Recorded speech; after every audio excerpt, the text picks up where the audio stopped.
Bonjour à tous, nous vous souhaitons une bonne et heureuse année 2022. Blowes mad, comme on dit par chez nous en breton. Dans cette vidéo, on a souhaité vous exposer les projets 2022. Avant de commencer, à quoi correspond cette chaîne Kibro? C'est souvent la question qu'on me pose et j'aimerais justement vous donner plus d'informations à ce sujet. Kibro, c'est Kiribro, qui signifie autocar du pays. Donc Kiribro, c'est un nom en breton. Le quotidien. Dans ce thème, nous irons tout au long de l'année à la rencontre de conducteurs, conductrices en réalisant des portraits. L'idée est de se rendre compte de la vie quotidienne et de mieux montrer, de mettre en valeur le transport à travers le quotidien. La gestion des conflits est un thème qu'on retrouve régulièrement dans notre quotidien. Du client agacé aux automobilistes, aux autres usagers de la route, parfois imprévisibles, on essaiera de trouver ensemble des mécanismes pour mettre en place de la confrontation positive, essayer de mettre en place des tactiques pour essayer d'apaiser certaines situations. Dans la continuité de 2021, en 2022, on aborde les sujets d'actualité. Ils concernent l'évolution des fréquentations statistiques, également les nouveautés sur les aménagements et enfin l'évolution des outils. Cette année, on développe le domaine de la santé. Savez-vous par exemple que 30 minutes d'exercice physique par jour en continu permet de diminuer de 40% les risques de maladies cardiovasculaires, cancer, Alzheimer?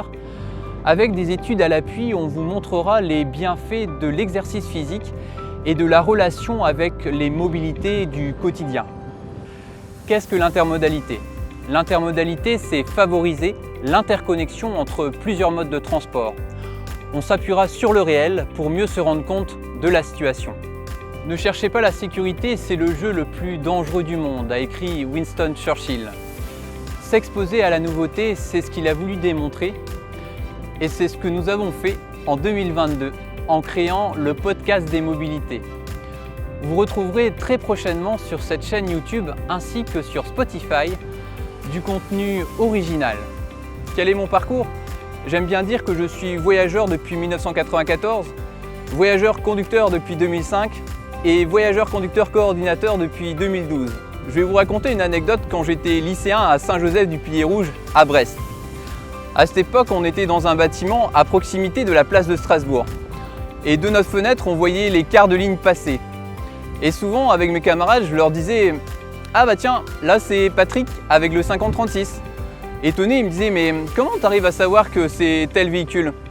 Et je leur disais « Ben si, regarde, c'est un 215 HR, les soutes sont un peu plus hautes que les autres et on arrive à voir à travers la fenêtre que c'est des sièges couchettes. » Et souvent, ça faisait rire beaucoup de mes camarades. Connaissez-vous cette citation d'Aristote? « Nous sommes ce que nous faisons. L'excellence alors n'est pas un acte, mais une habitude. » C'est la raison pour laquelle j'aime tant employer le mot quotidien dans mes vidéos. Pour terminer, j'aimerais vous donner la recette de cette chaîne. J'essaye de plus en plus de mélanger à la fois du temps professionnel et de le compléter par des séries réalisées sur mon temps libre pour améliorer le contenu de cette chaîne. Ainsi, aujourd'hui, je prends de plus en plus de recul pour avoir une vision globale du transport, des mobilités et pas seulement des autocars. Voilà, je vous souhaite une bonne route, un bon voyage et n'oubliez pas, les Bretons sont sympas. Kenavo!